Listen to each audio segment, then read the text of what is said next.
Nightmare Lucid Dream.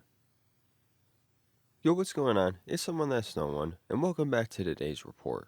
Today's report was sent in by Anvik, the drugs used, Olanzapine, Gabapentin, Buspirone, and tobacco, gender, male, age, 20, prior experience includes 2 CE.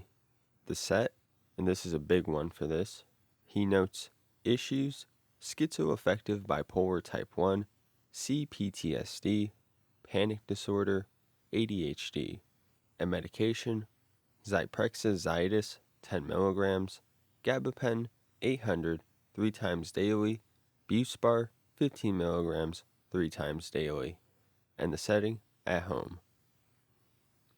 So today's experience is a bit different. This isn't the first time we've covered a dream, but it is one of the first times where it seems to be fueled by substance use.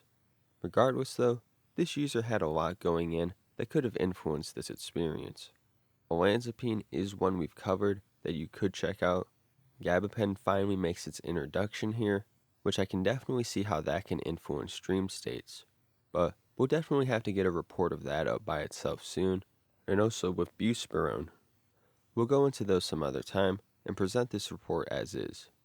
This is a story of a very vivid long-lasting dream where Anvik did awake multiple times and return to the same state. There are some trippy aspects about it that I'm sure you'll enjoy. So, without further ado, let's dive right into this. I had just experienced an unpleasant move from the mental hospital to an all-new place in Arkansas. I didn't know anyone.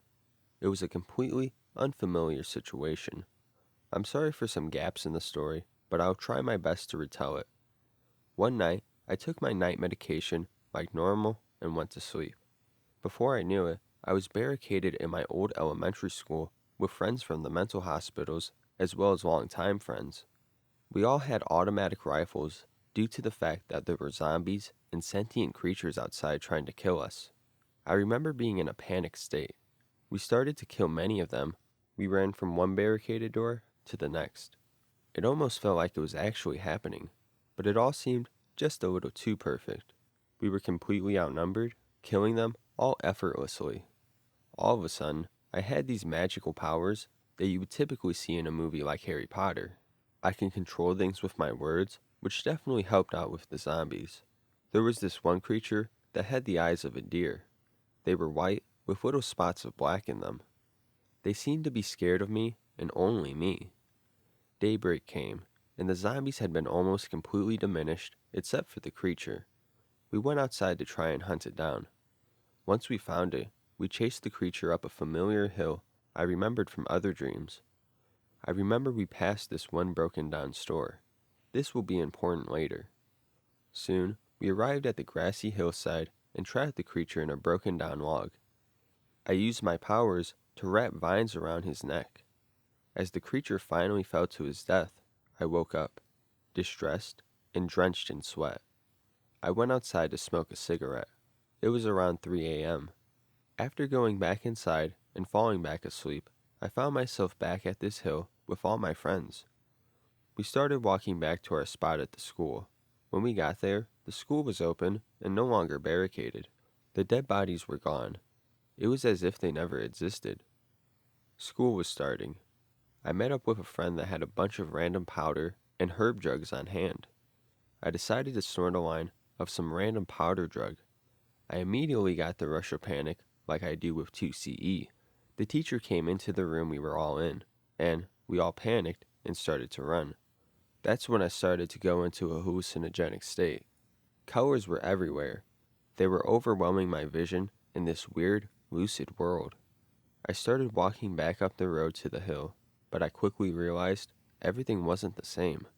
I couldn't recognize anyone or anything. I woke up to my heater kicking on, but quickly fell back asleep, hoping this weird dream wouldn't continue, but it did. I returned, still tripping out and walking up this hill. I soon found my way into the broken down, abandoned store. It felt like I was having a heart attack or a seizure. I remember thinking, wow, I've done it. I'm going to die over a drug. I quickly made my way back down to the school, only to find out from my friends that I've been missing for 2 days. Around 5:30 a.m., I woke up again but fell back asleep. Back in my dream, I am sent home to find my meds, only to find they're not in their usual spot. Another rush of panic hits me, and I rush around asking everyone at my house if they see my medication, but to no avail. My friend from earlier, who had given me the drugs I snorted and told me to keep it a secret from everyone, was there. He offered me another line, and after taking it, it felt as if I had lost my mind. I started to walk to a nearby basketball court to find the zombies and the sentient creature I killed. I couldn't walk straight as spinning mandalas were everywhere and the trees were melting. I couldn't talk and I had a really super bad headache. It felt like my heart was racing an extremely impossible amount. And here I go again.